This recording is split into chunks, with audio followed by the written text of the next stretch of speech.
सुभान अल्लाह सुभान अल्लाह। कुरान पाक कोई भी नहीं जला, इसका वर्क गीला भी नहीं हुआ कोई।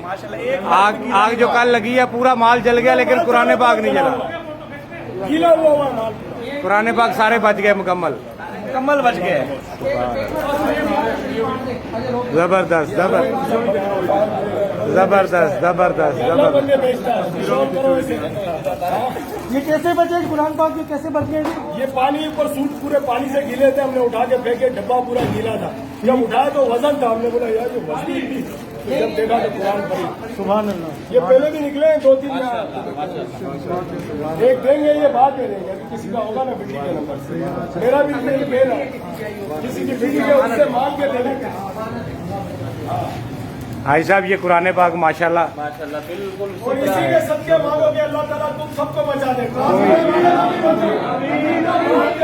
ताला उसको भी बचाए।